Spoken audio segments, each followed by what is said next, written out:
दोस्तों नमस्कार, मैं हूं आपका दोस्त जाहिद, आप देख रहे हैं डेली। इस वक्त हम मौजूद हैं पश्चिम बंगाल में। हमारा साथ यहाँ पे जो है पंकज श्रीवास्तव जुड़े। आपको बता दें कि पंकज श्रीवास्तव जो है लगातार पश्चिम बंगाल के अंदर जब यहाँ पे चुनाव चल रहा था, यहाँ पे लगातार 3 महीने से यहाँ पे ग्राउंड पे काम कर रहे हैं। इनसे हम जानने की कोशिश करेंगे जिस तरीके से पूरा देश के अंदर महामारी फैला, जिस तरीके से पूरा देश के अंदर कोरोना वायरस फैला, वहीं पर जो है भारतीय जनता पार्टी के जितने भी लीडर हैं वो उटपटांग बातें कर रहे हैं। खास करके देश के जो प्रधानमंत्री है वो टीवी पर आते हैं, सिर्फ मन की बात करते हैं, लेकिन यहाँ पे जनता की भलाई की एक भी बात नहीं करते हैं। यहाँ पे पंकज जी जुड़े हैं, इनसे हम जानने की कोशिश करेंगे कि जिस तरीके से पंकज जी आप एक बताइए कि अभी यहाँ पूरे देश के अंदर महामारी फैला हुआ है, वहीं पर भारतीय जनता पार्टी के जितने भी लीडर हैं वो उटपटांग बातें कर रहे हैं। कोई तो ये कह रहे हैं अगर मास्क लगाते हैं तो मेकअप खत्म हो जाएगा।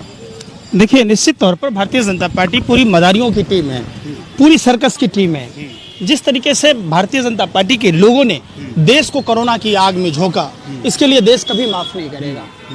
आपको पता होना चाहिए कि वुहान शहर में अगस्त और सितंबर के महीने में कोरोना का संक्रमण चल रहा था। चाइना की गवर्नमेंट ने वहां मैक्सिट अस्पताल बनाए, घर घर सैनिटाइज कराया, लोगों के घर घर राशन पहुंचाया, उसने सख्ती से कदम उठाए, लॉकडाउन लगाया।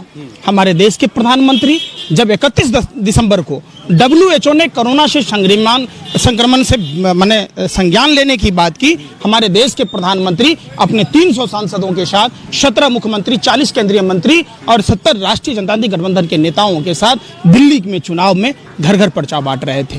प्रधानमंत्री जी ट्रंप की गुलामी कर रहे थे। जिस गुजरात मॉडल की बात की जा रही थी, उस गुजरात मॉडल को ढकने के लिए चलो झूठ के पार चलो, विश्व का 8वां अजूबा, उन्होंने दीवार बनाई 10 किलोमीटर लंबी, 7 फीट ऊंची। उस गुजरात जिसकी राजधानी अहमदाबाद है, जिसका नाम कर्नावती था, प्रधानमंत्री ने करोनावती बना दिया। तो ये लोग सिर्फ और सिर्फ व्यापार करते रहे। पत्रकार महोदय सुन तो लो, कोविड-19 वैक्सीन भारत में जरूरत थी, हर घर घर में जरूरत थी, प्रधानमंत्री को अपने ही देश में देना था, लेकिन प्रधानमंत्री जी अपनी वाहवाही में भारत के लोगों को मौत के मुंह में ढकेलकर भारत के जितने कोविड-19 वैक्सीन थे बाहर के देशों को बेच दिया। इन्होंने ऑक्सीजन की सप्लाई की, आप एक्सपोर्ट किया।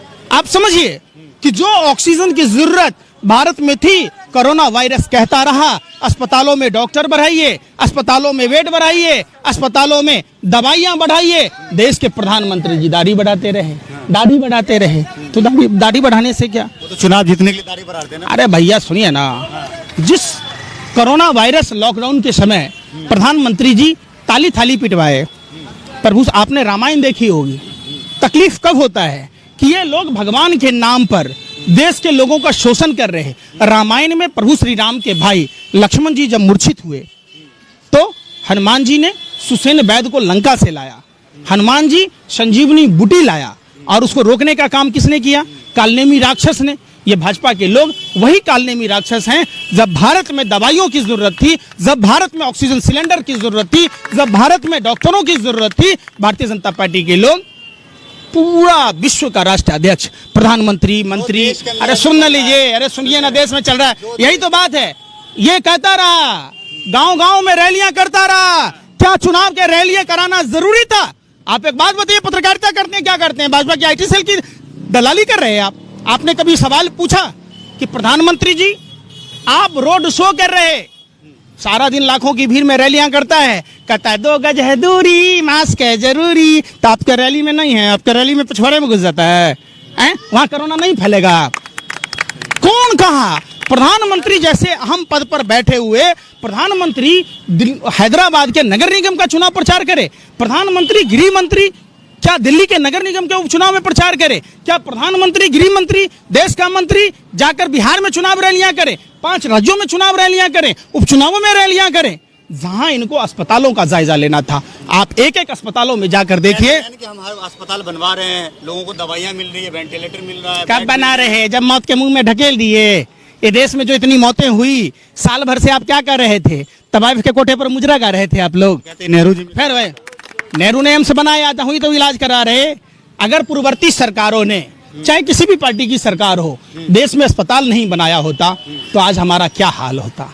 अब बताइए, 70 साल में पहली बार ऐसा हुआ कि हमारा सरकार हमें टोकन दे रहा है मौत के बाद, जिंदों को अस्पतालों में लाइन में लगा दिया। अच्छा, जो मोदी भक्त है वो ये कहते हैं कि अगर मोदी जी नहीं होते, अगर मोदी जी 14 के बाद अगर यहाँ के प्रधानमंत्री नहीं बनते तो देश का क्या होता। मोदी जी नहीं होते तो वही पैदा नहीं आपके होता। पास मोबाइल जो चला रहे वो भी नहीं होता, बटन वाला मोबाइल चला रहे होते अगर अरे मोदी जी नहीं कहाँ यार, आप लोग इतना भी दलाली भरवागिरी मत करो यार। आज से 2014 में मोबाइल फोन सबके हाथ में एंड्रॉइड फोन था देश में। मोबाइल 4G नहीं, अरे सुनिए ना, 4G था। अरे सुनिए ना गुरु, आप जन्म लेते हैं तो इतना बड़ा शरीर लेके पैदा लेते हैं कि आप जन्म लेते हैं इतना छोटा लेते हैं, धीरे धीरे ना विकास करते हैं। ये आजादी नहीं है, ये हमारा धर्म थोड़े ना कहता है। आप आगरा में देखा होगा, मुस्लिम दंपति नव दंपति के साथ जय श्री राम बोलकर बलात्कार किए, ये हमारा धर्म नहीं कहता। ये लोग भाजपा आरएसएस के लोग, बजरंग दल के लोग, ये हिंदू धर्म को बना। मोदी का विरोध करते हैं, योगी आदित्यनाथ का विरोध करते हैं, वो अमित शाह का विरोध करते हैं, ये लोग तो हिंदू की रक्षा कर रहे हैं ना। मैं भी हिंदू हूँ। आपको लगता है कि डीएपी खाद 50 किलो के बोरे पर 700 रुपया बढ़ा, इससे हिंदू धर्म की रक्षा हो रही है? जो गैस सिलेंडर 350 रुपए से 400 रुपए की मिल रही थी, अब 1000 रुपए के करीब पहुंच गई, आपको लगता है इससे हिंदू धर्म को फायदा हुआ? जो अरे सुनिए ना, फिर वही बात, अरे आप लोग ना तवायफ की तरह मुजरा गाइए, ठुमका लगाइए, ऐसे मत कीजिए।